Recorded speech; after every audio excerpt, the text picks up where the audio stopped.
Commander Sarah Chen was having what she considered a perfectly normal Tuesday morning when the universe decided to flip itself inside out.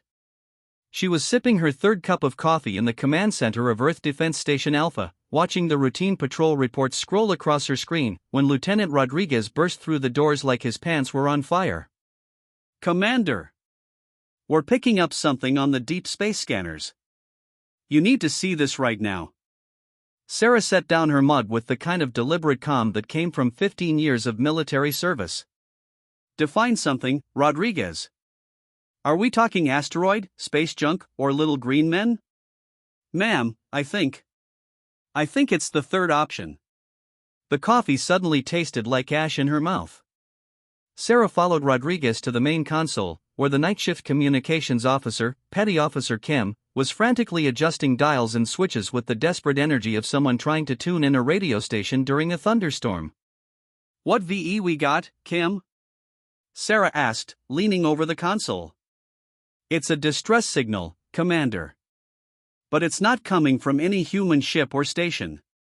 The transmission pattern is completely alien frequencies we've never seen before, modulation that makes no sense according to our physics."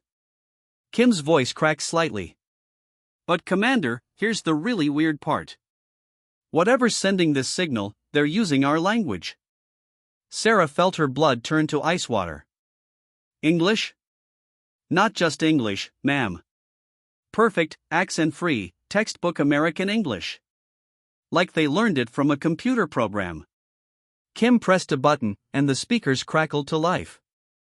The voice that emerged was definitely not human. It had an odd, musical quality, like someone trying to speak while humming, but the words were crystal clear. "This is Harmony Vessel Serenity calling any human ships. We are under attack by the Razak Empire. Our shields are failing. We require immediate assistance. Please respond. We are friends. We come in peace. Please help us." The message repeated 3 times before cutting to static. Sarah stared at the speakers for a long moment, her mind racing through a dozen different scenarios, each more impossible than the last. First contact with an alien species. An alien species that somehow knew English. An alien species under attack by other aliens. And they were asking humans for help.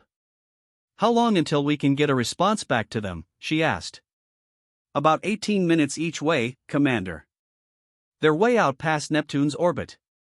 "And how long until our nearest patrol ship can reach them?" Rodriguez was already pulling up the fleet positions. UES Defiance is closest. Captain Reeves could be there in about 6 hours if he pushes his engines hard. Sarah nodded grimly. 6 hours was an eternity in a space battle. But there was no choice. Send a message to the alien vessel. Tell them help is coming. Then get me Admiral Morrison on Priority Alpha. And Rodriguez? Yes, ma'am? Wake up the entire fleet. Something tells me this is just the beginning. 3 hours later, Admiral Morrison's weathered face filled the main screen in the command center. Behind him, Sarah could see the controlled chaos of Fleet Command as officers ran back and forth with urgent reports. "Chen, what's the status on our alien friends?" "Still broadcasting their distress signal, sir. But the transmission is getting weaker." "We think their power systems are failing." Sarah gestured to the tactical display. "Captain Reeves reports he's about 3 hours out." Morrison rubbed his jaw thoughtfully. "And we still have no idea who these Razak are?" "None, sir. But whoever they are, they've got our new friends pretty scared. The alien ship, they call themselves the Harmony, they've been sending us everything they can about human culture. Art, music, literature. It's like they're trying to prove they're friendly. Or they're trying to manipulate us," Morrison said darkly. "Could be an elaborate trap." Sarah had considered that possibility.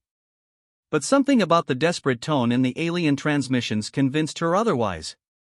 "Sir, permission to speak freely?" "Granted. If this is a trap, it's the most elaborate one in galactic history." "They'd have to be monitoring our communications for decades to learn English this well." "And why ask for help? If they wanted to attack us, wouldn't they just do it? Morrison was quiet for a moment. Chen, you know what happens if we get involved in an alien war? We're not talking about peacekeeping missions or territorial disputes between human colonies. This could be first contact with multiple alien civilizations. The political ramifications alone. Sir, with respect, if we don't help them and they get wiped out, we might never get another chance at first contact. And if these Razak are aggressive enough to attack peaceful vessels, what happens when they come looking for us? The Admiral's expression grew grim. You're right. Send the order to Captain Reeves, full engagement authorization. And Chen? Yes, sir? Start preparing the rest of the fleet for possible combat operations. If this goes bad, I want us ready. Captain Jake Reeves had been in space combat exactly twice in his 15-year career, both times against pirates with more courage than sense. As the UES Defiance dropped out of hyperspace at the edge of the battle zone, he realized those experiences had prepared him about as well as a paper airplane prepares you for flying a fighter jet. The alien ship Serenity was beautiful in a way that human vessels weren't. Where human ships were all sharp angles and practical design, the Harmony vessel was curved and flowing, like someone had convinced water to hold its shape in space. It was also clearly dying. Massive gashes ran along its hull, and debris was streaming from multiple hull breaches. Surrounding it like a pack of wolves were 3 ships that Reeves assumed belonged to the Razak. These were ugly, brutal-looking things, all spikes and dark metal, covered in weapon ports that were currently lighting up the space around the Harmony vessel with energy blasts. Captain, called his tactical officer, Lieutenant Commander Barnes, I'm reading massive energy signatures from those enemy ships. Their weapons are at least 50% more powerful than ours. Reeves felt sweat beading on his forehead. 3 enemy ships, better armed than his single destroyer. But the Harmony vessel was sending increasingly desperate transmissions, and he could see escape pods beginning to launch from the dying ship. Send a message to the Razak ships, he ordered. Tell them to cease fire and withdraw. Inform them that this system is under human protection. The response came back in heavily accented but understandable English. Human vessel, you are interfering in Razak justice. The criminals aboard that ship have violated the purity laws. Withdraw or be destroyed. Reeves looked around his bridge at the faces of his crew. They were scared, he could see it in their eyes. But they were also angry. The idea of innocent beings getting slaughtered while they watched didn't sit well with any of them. All hands, this is the captain, he announced over the ship's intercom. We're about to engage alien hostiles to protect alien friendlies. This might be the most important battle in human history. Let's make sure we win it. The Defiance's weapons systems came online with a series of mechanical hums and clicks. For a moment, space was silent except for the cosmic background radiation. Then all hell broke loose. The Razak ships were fast and deadly, but they had made one crucial mistake: they had underestimated human aggressiveness.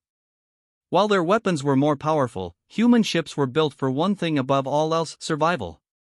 The Defiance's armor held against the initial barrage, and Reeves immediately went on the offensive.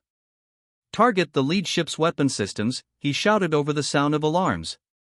Show them what human engineering can do.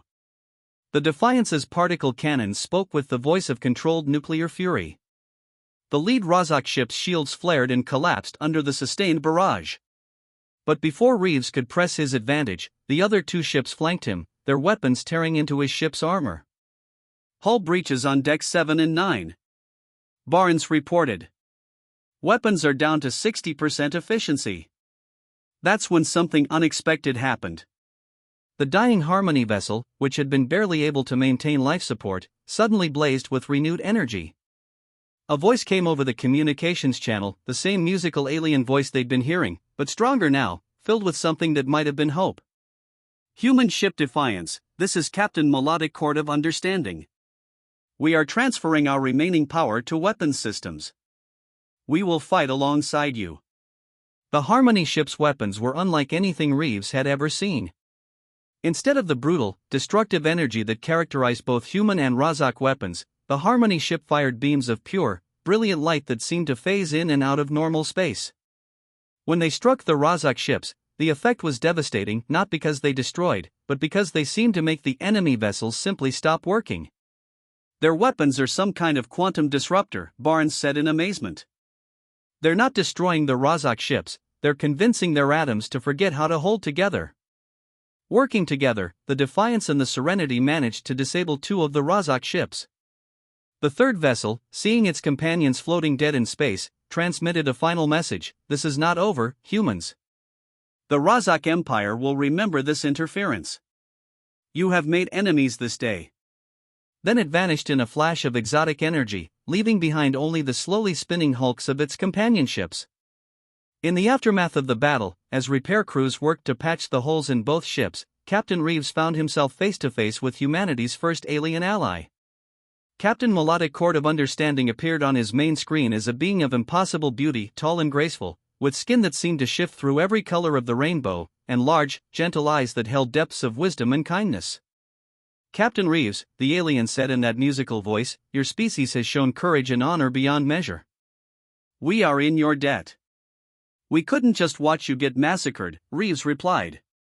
"But I have to ask, how do you know our language so well?" Melodic Chord's expression shifted to something that might have been embarrassment. "For the past 50 of your years, we have been monitoring your radio and television transmissions. We learned your languages, studied your cultures. We hoped that one day we might meet you in peace." "And the Razak? What's their problem with you?" The alien's beautiful features darkened. "The Razak Empire believes in what they call the purity laws. They hold that the galaxy should belong only to the strongest, most aggressive species. They have been systematically destroying or enslaving every peaceful civilization they encounter. We're fleeing from the destruction of our homeworld." Reeves felt a chill run down his spine. "How many refugees are you carrying?" "We are the last of our kind, Captain. 347 souls. All that remains of a civilization that once spanned 12 star systems." The weight of that statement settled on the bridge like a physical thing. An entire species, reduced to a single ship. And now they were humanity's responsibility. "Well," Reeves said finally, "I guess you'd better come home with us." The journey back to Earth took 5 days, during which time the crew of the Defiance and the passengers of the Serenity got to know each other. What they learned changed everything humanity thought it knew about the galaxy. The Harmony, it turned out, were not the only peaceful species the Razak had targeted. Over the past century, the Razak Empire had systematically eliminated dozens of civilizations. Some had been destroyed outright. Others had been enslaved, their populations forced to work in Razak war factories until they died of exhaustion. A few, like the Harmony, had managed to escape, but they were scattered across the galaxy in small refugee groups, always running, always hiding. "We tried to fight back," Melodic Chord explained during one of their conversations. "Several species formed an alliance, the Gentle Coalition, we called it. But we were scientists, artists, philosophers. The Razak were born for war. Our weapons were designed to disable, to subdue. Theirs were built to destroy utterly. But your quantum disruptors seemed pretty effective against them," pointed out Lieutenant Commander Barnes. "Those were weapons of last resort," Melodic Chord replied sadly. "We built them in desperation, abandoning our principles in hope of survival. They are abominations to us, tools that unmake the universe itself. We swore we would only use them to protect the innocent." Dr. Elizabeth Warren, the Defiance's science officer, leaned forward eagerly. "Could you teach us how to build them?" The alien was quiet for a long moment. "Dr. Warren, your species has shown us great kindness. But we have studied your history. You are a young species, passionate and quick to anger. To give you such weapons, it would be like giving explosives to children." That stung, but Reeves had to admit the alien had a point. Humans had a track record of using every new weapon technology to its fullest extent, usually against each other. "What would it take for you to trust us with that kind of technology?" he asked. "Time," Melodic Chord replied. "And proof that you have learned to temper your aggression with wisdom." By the time they reached Earth, word of humanity's first contact with aliens had spread throughout the solar system. Every major news network was broadcasting continuous coverage, and the space around Earth was crowded with ships from every human colony and corporation, all wanting to get a look at the mysterious visitors. Admiral Morrison met them at the orbital station personally, along with representatives from every major government on Earth. On behalf of the United Earth government and all of humanity, Morrison said formally, "I welcome you to our solar system. We offer you sanctuary and whatever assistance we can provide." Melodic Chord's response was even more formal. "We accept your generous offer with deep gratitude. In return, we offer our knowledge of the galaxy and its peoples, and our assistance in preparing for the trials that surely lie ahead." "Trials?" asked President Martinez of the Earth Council. "The Razak Empire will not forget that humans interfered with their justice," Melodic Chord explained. "They will send scouts to study your defenses, then return with a war fleet to eliminate what they see as a threat to their expansion." The human leaders exchanged worried glances. "How long do we have?" Morrison asked. "Based on their standard operational procedures, perhaps 6 months to gather intelligence, then another 6 months to assemble a fleet. A year, perhaps a little more." President Martinez leaned back in his chair. "And how big is this war fleet likely to be?" Melodic Chord's colors shifted to darker hues. "When they destroyed my homeworld, they came with over 1,000 ships." The room fell silent. Humanity's entire deep space fleet consisted of barely 200 vessels, most of them exploratory or commercial ships with minimal weapons. "We're going to need help," Morrison said finally. "There are others," Melodic Chord replied. "Survivors scattered across the galaxy. If we could find them, unite them, perhaps together we could stand against the Razak." And that's how humanity found itself planning its first interstellar diplomatic mission. The next 6 months passed in a blur of frantic activity. Shipyards across the solar system worked around the clock to retrofit civilian vessels with weapons and armor. The Harmony refugees, given sanctuary on Luna Base, shared what they could of their technology, improved shield generators, better sensors, and most importantly, the locations of other refugee populations. Commander Sarah Chen found herself promoted to admiral and placed in charge of the new Galactic Defense Initiative. Her first job was to take a fleet of 20 ships on a desperate mission to locate and rally the scattered survivors of the Razak's previous conquests. Their first stop was the Kepler 442 system, where intelligence suggested a group of Centauri refugees had established a hidden base. The Centauri had been the first species the Razak had encountered, and their homeworld had been completely sterilized 3 centuries ago. The survivors had spent generations perfecting the art of hiding. Finding them proved to be an exercise in frustration. Even with the Harmony's help, it took the human fleet 3 weeks of searching before they detected the faintest energy signature from what appeared to be an empty asteroid. "Unknown ships," came a transmission in heavily accented English, "identify yourselves or be destroyed." "This is Admiral Sarah Chen of the United Earth Fleet," she replied. "We're here with Harmony survivors seeking alliance against the Razak Empire." There was a long pause. Then, "Prove it. Send the Harmony codes." Melodic Chord, who had insisted on accompanying the mission, transmitted a complex series of musical tones. Almost immediately, the asteroid began to unfold like a flower, revealing a sophisticated base hidden within its rocky exterior. The Centauri who greeted them were a far cry from the peaceful beings the Harmony described. Centuries of hiding and guerrilla warfare had transformed them into hardened warriors. Their leader, a scarred veteran named Flint Strike Terror, looked at the humans with undisguised skepticism. "So," he said in his harsh, clicking language, which was translated by the ship's computer, "the Harmony have found themselves some new pets." "We're nobody's pets," Admiral Chen replied coldly. "We're here to fight the Razak." Flint Strike Terror laughed, a sound like rocks grinding together. "Fight the Razak? Little soft skin, do you have any idea what you're talking about? The Razak have been the terror of this galaxy for 1,000 years.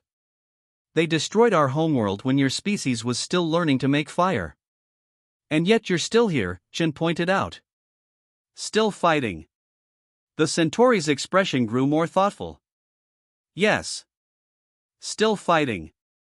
Still losing, slowly but inevitably. What can your young species possibly offer that we have not already tried?"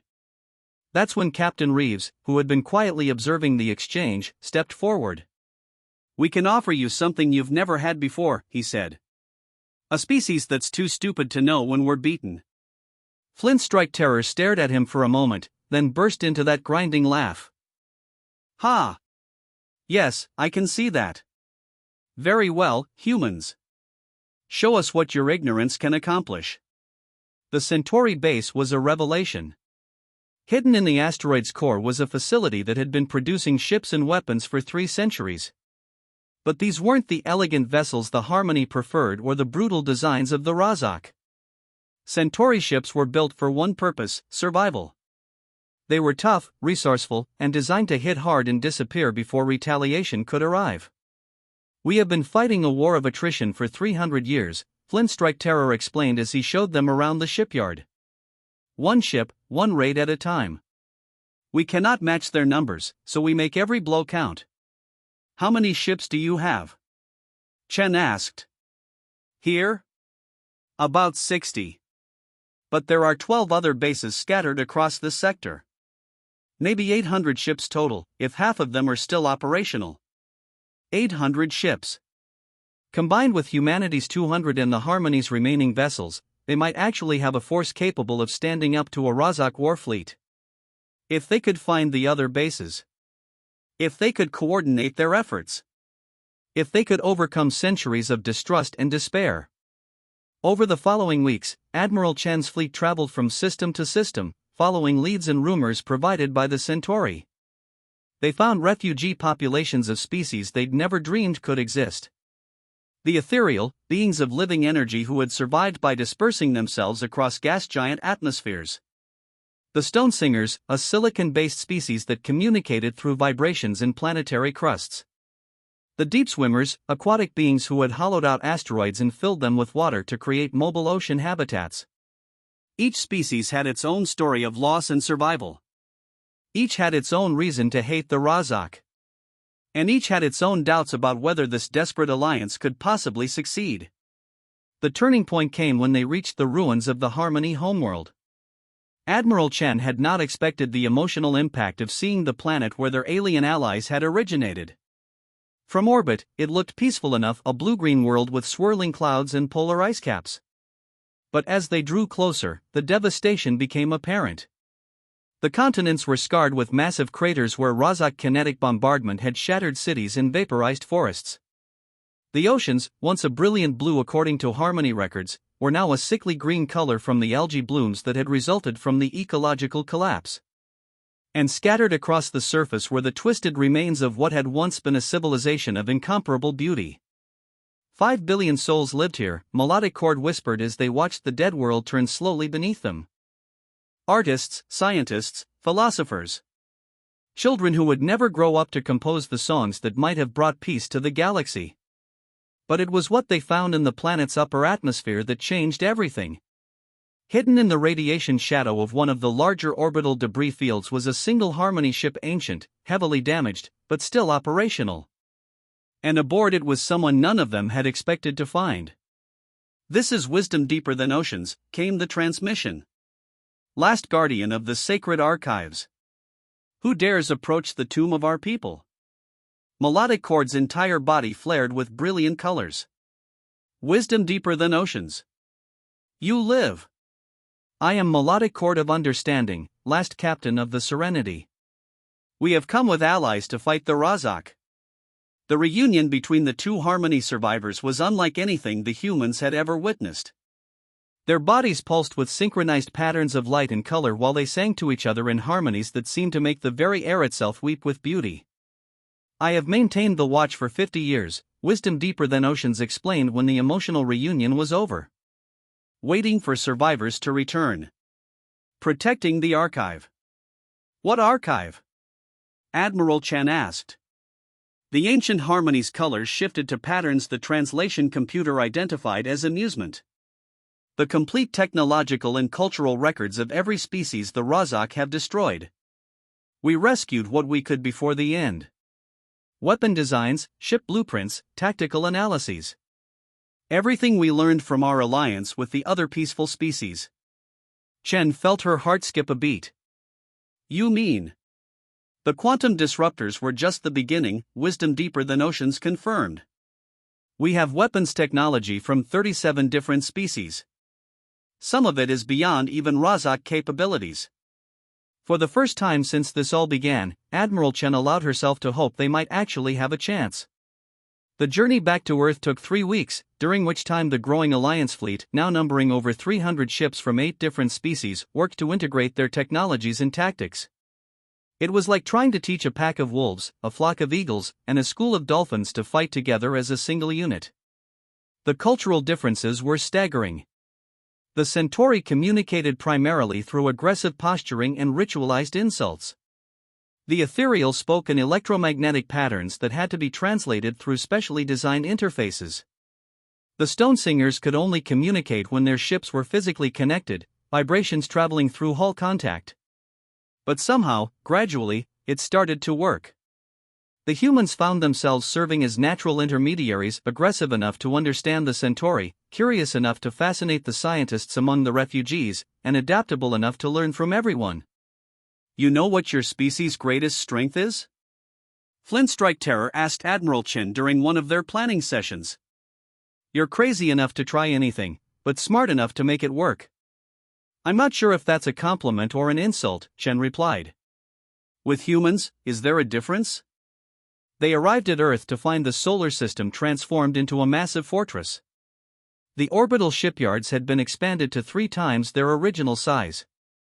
Asteroid mining operations had been converted to weapons manufacturing. Even civilian transports had been fitted with armor and weapons. And in the command center of Earth Defense Station Alpha, Admiral Morrison was coordinating the largest military buildup in human history. Chen, he called as she walked into the command center. Please tell me you brought good news. Define good, she replied. We've got allies, advanced weapons technology, and a fighting chance. We've also got confirmed intelligence that the Razak are assembling a fleet of 1,500 ships for an assault on Earth. Morrison's face went pale. 1,500? Our best estimates had them at maybe 800. Apparently we got their attention, Chen said grimly. The word is spreading through Razak space that humanity is organizing the first serious resistance they've faced in centuries. They're not taking any chances. How long do we have? 3 weeks. Maybe a month if we're lucky. Morrison looked around the command center at the dozens of officers coordinating defensive preparations. Well, I hope these new allies of yours are worth it. That's when Captain Melodic Court of Understanding entered the command center, accompanied by Flintstrike Terror and representatives from each of the allied species. The human officers stopped what they were doing to stare at the most diverse gathering of sentient beings in galactic history. Admiral Morrison, Chen said formally, I'd like to present the Alliance of Free Peoples. The next 3 weeks passed in a frenzy of preparation. The Alliance fleet had grown to over 500 ships as more refugee groups arrived from across the galaxy. But numbers weren't everything, they had to be welded into a fighting force. The solution came from an unexpected source, human military doctrine. While each alien species had their own approach to warfare, none of them had experience with the kind of combined arms tactics that humans had been perfecting for centuries. The key is coordination, Chen explained to the mixed group of human and alien commanders. We hit them with everything we've got, all at once, from multiple directions. The Centauri ships will serve as our heavy hitters, they go in first and draw fire. The Ethereal will handle electronic warfare and jamming. The Stone Singers will coordinate our communications through quantum-linked networks. And the Harmony ships will provide precision support with their quantum disruptors. And the humans? Asked Flintstrike Terror. Chen smiled grimly. We do what we do best. We adapt, improvise, and cause more trouble than anyone expects. The Razak fleet arrived exactly when their intelligence had predicted, dropping out of hyperspace at the edge of the solar system in perfect formation. 1,500 ships, each one larger and more heavily armed than anything in the Alliance fleet. At their head was a massive dreadnought that dwarfed even the largest human battleships. The translation of its transmitted message chilled everyone who heard it. This is Warmaster Blood Cloranzol of the Razak Empire. We come to cleanse this system of the infection of peace. Surrender now and your deaths will be swift. Resist, and we will make your species suffer for 1,000 years. Admiral Chen's response was broadcast on all frequencies. This is Admiral Sarah Chen of the Alliance of Free Peoples. We've got a message for you too, get the hell out of our system. The Battle of Earth began 18 hours later, as the Razak fleet moved into the inner system. The Alliance had chosen to make their stand in the asteroid belt, using the rocky debris as cover and concealment for their smaller numbers. The opening moves followed the plan perfectly. The Centauri ships emerged from hiding among the asteroids, their weapons blazing as they launched hit-and-run attacks against the Razak formation. The enemy's response was immediate and devastating, entire asteroids vaporized under the focused fire of dozens of ships. But while the Razak were focused on the Centauri, the Ethereal struck from an entirely different direction. Their energy-based attacks bypassed conventional shields entirely, wreaking havoc on Razak sensor and communication systems. Suddenly, the perfect formation of the invasion fleet began to break apart as ships lost contact with their command structure. That's when the Stonesingers made their move. Using their quantum-linked communication network, they coordinated a simultaneous attack by the entire Alliance fleet. From every direction at once, ships emerged from hiding to strike at the confused and disorganized Razak forces. The quantum disruptors of the Harmony ships proved devastating against Razak technology. Unlike the brute force weapons both sides had been using, the disruptors simply convinced enemy ships to stop functioning on a molecular level. Entire squadrons of Razak vessels found themselves drifting helplessly as their systems failed in cascade reactions. But the Razak were not helpless. They had been fighting wars for 1,000 years, and they adapted quickly to the Alliance tactics. The massive dreadnought at the center of their fleet began coordinating a counterattack, its weapons reaching out across incredible distances to strike at Alliance positions. "They're targeting our command ships," reported Captain Reeves from the Defiance, which was serving as Admiral Chen's flagship. "They've figured out our communication network." Chen watched as one of the Stonesinger vessels exploded under concentrated fire, taking with it a crucial node in their coordination system. Without that link, the Alliance's carefully orchestrated attack began to fall apart. "All ships, this is Admiral Chen," she broadcast.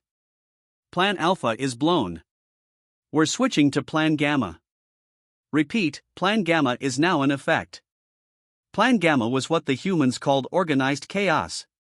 Instead of trying to coordinate complex maneuvers, each Alliance ship would attack independently, using hit-and-run tactics to wear down the larger Razak fleet. It was messy, unpredictable, and completely unlike anything the Razak had faced before. The battle raged for 6 hours, spreading across millions of cubic kilometers of space. Ships danced through the asteroid field, using the rocky debris as shields and weapons. The Ethereal proved masters of misdirection, creating false sensor images that sent Razak ships charging after phantoms. The Centauri lived up to their reputation as the galaxy's toughest survivors, absorbing incredible amounts of damage while continuing to fight. But it was the humans who provided the key moment of the battle. Captain Reeves, commanding the Defiance, found himself facing 3 Razak heavy cruisers with only 2 other human ships for support. By all military logic, he should have retreated. Instead, he did something completely insane. "All ships, follow my lead," he transmitted to his small squadron. "We're going to ram them." Ramming attacks had been considered obsolete for centuries. Modern shields and armor made them ineffective against anything larger than a fighter. But Reeves had noticed something during the battle. The Razak ship's shields were designed to disperse energy attacks, not physical impacts. The UES Defiance, followed by the UES Ranger and UES Vigilant, accelerated directly toward the Razak formation. At the last second, all 3 ships activated their emergency shield boost systems, channeling every erg of power into their forward deflectors. The impact was spectacular. The Defiance struck the lead Razak cruiser amidships, its reinforced prow punching clean through the alien ship's hull. The Ranger and Vigilant followed suit, their ramming attacks crippling the other 2 vessels. All 3 human ships were severely damaged in the attack, but they had accomplished something unprecedented. They had destroyed 3 Razak heavy cruisers with minimal losses. "Did you see that?" Chen broadcast to the entire Alliance fleet. "The Razak shields can't handle ramming attacks. All ships with structural damage, go for ramming speed.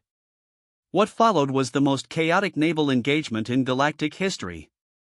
Ships from 8 different species, many of them already damaged and running on backup power, launched desperate ramming attacks against the superior Razak fleet. Some failed, their ships destroyed before they could close the distance.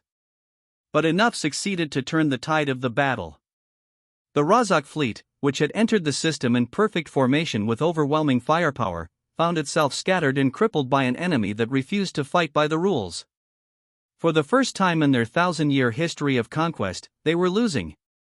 War Master Blood Cloranzal, commanding from his massive dreadnought, watched in disbelief as his fleet was torn apart by what should have been an easy victory. These humans and their allies fought like rabid animals, showing no regard for their own safety, no respect for proper military tactics. "Signal the retreat," he ordered finally. "We will return with 10 times this number." But Admiral Chen wasn't about to let them escape that easily. "All ships, pursue and harass," she ordered. "Don't let them regroup." The running battle continued for another 4 hours as the Razak fleet fought its way to the edge of the system. By the time they finally escaped into hyperspace, they had lost over half their ships. The Alliance had lost nearly a third of their fleet, but they had achieved something that hadn't happened in galactic history for 1,000 years. They had defeated the Razak Empire in open battle. In the aftermath of the victory, as rescue crews searched for survivors and repair teams worked to salvage damaged ships, Admiral Chen found herself in the command center staring at the tactical display in disbelief. They had actually done it. Against all odds, a hastily assembled alliance of refugees and humans had sent the galaxy's greatest military power running. Admiral, called Communications Officer Kim, were receiving transmissions from across the galaxy. Word of the victory is spreading. Chen looked at the flood of messages appearing on her screen. They were coming from dozens of star systems, hundreds of hidden refugee bases, scattered survivor groups that had been hiding for generations. The victory at Earth had done more than save humanity, it had given hope to every oppressed species in the galaxy. "Ma'am," Kim continued, "I think you need to see this one in particular." The message was from a system over 300 light-years away. The beings who sent it called themselves the Builders, and their transmission was unlike anything they had received before. Instead of the desperate plea for help they had become accustomed to, this was an offer of alliance from a species that claimed to have been preparing for this moment for 5 centuries. "We have watched the Razak Empire spread across the galaxy like a plague," the message said. "We have prepared in secret, building weapons and ships, waiting for the day when someone would finally stand against them.